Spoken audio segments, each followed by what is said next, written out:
Hi, I'm Karen Savage, and I'd like to welcome you to a video series on flood resiliency in British Columbia.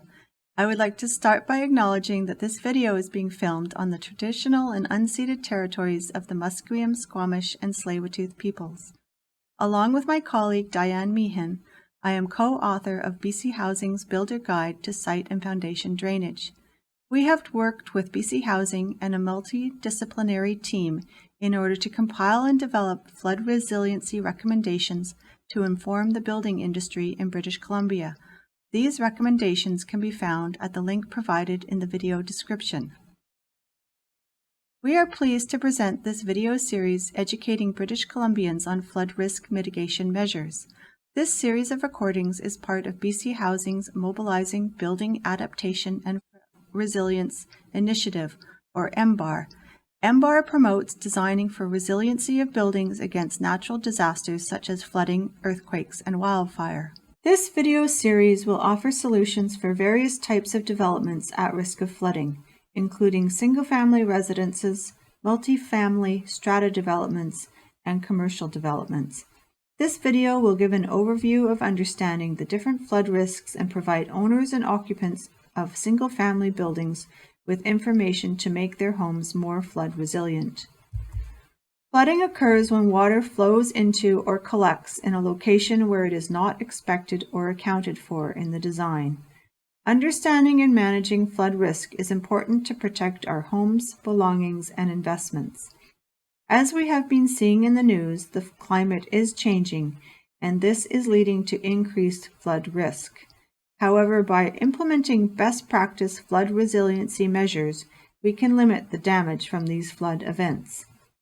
Certain geographical regions are more at risk to flooding than others. Sites that are especially vulnerable to flooding can include those located near water bodies, at the bases of slopes, or within flat and low-lying areas. Wetland vegetation such as weeping willow trees and reeds are common indicators of a high groundwater table. The groundwater table is the level at which the soil beneath the ground surface is fully saturated.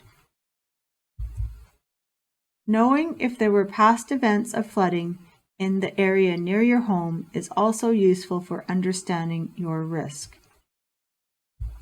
You can also look at online maps such as iMapBC to learn about local topography and check whether any flood studies have been carried out for your area. Note that flood mapping and reports older than about 10 years might be out of date and should be considered with caution. Common types of flooding include overland flooding, pipe backup, and groundwater flooding. Overland flooding can be from rivers and lakes or the ocean, including from king or extremely high tides and storm events. Alternatively, rainfall or pluvial flooding can result if a rainfall event overwhelms catch basins, drainage ditches, and other water diversion or management features. During an overland flood event, pipes can become overloaded with water and back up into a residence, causing damage, especially in basement areas. Pipe backup can occur when the pipes in and around your home, including drainage, storm and sanitary sewers, or water pipes, fail to function as designed. This often occurs due to a failure of pumps, if present, breaks in pipes, or when the capacity of the system is overwhelmed on your property or on adjacent public property. Often, pumps fail when a pump outage occurs during a storm or when an extreme event results in flows which exceed the pump capacity. Finally, groundwater flooding occurs when groundwater on your property is higher than the foundation drainage and it enters the interior of the residence. This can happen via capillary action or wicking up, or through cracks or gaps in the slab-on-grade or basement walls. There are several main concepts to be aware of when thinking about flooding events. A floodplain is an area of land known to be prone to flooding from a nearby water body. In these areas, an FCL is typically designated. FCL, which stands for Flood Construction Level, refers to the minimum required elevation of the floor structure. FCLs are typically determined by qualified professional engineers or geoscientists. An FCL is the elevation that living and storage spaces must be constructed above. The FCL is different than the high water level provided by a surveyor or from the Q200 level of a creek or river. For example, the FCL for coastal areas in Vancouver is currently at elevation 4.6 meters, but may be higher near river estuaries.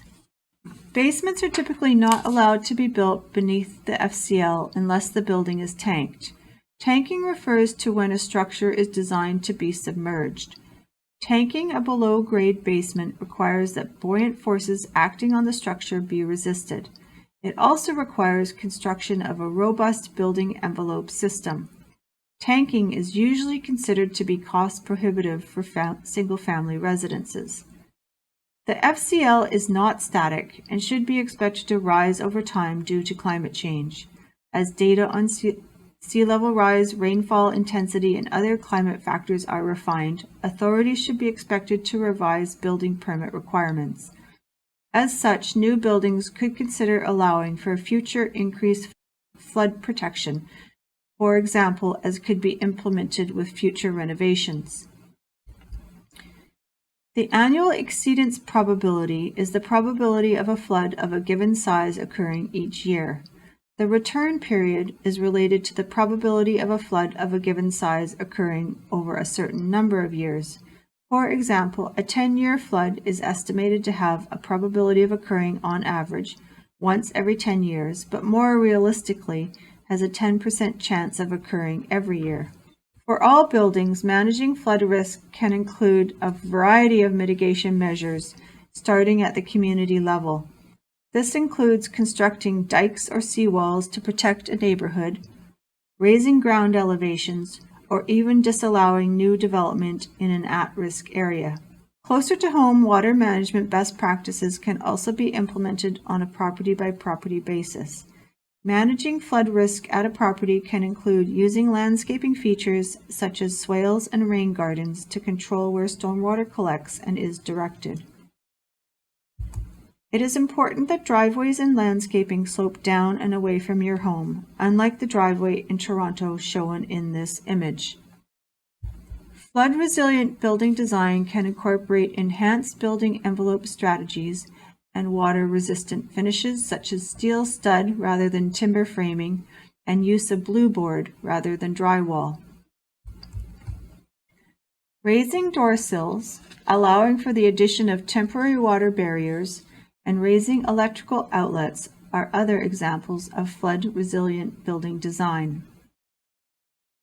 Sloping a ground floor slab hidden below a water-resistant floor toward a sump will allow for effective draining of water after a flood event, and is an example of resilient building design that will facilitate post-flood cleanup. Natural infrastructure which mimics natural drainage patterns can also be considered. These can include stormwater infiltration from rain gardens, Brentwood tanks, or silver cells.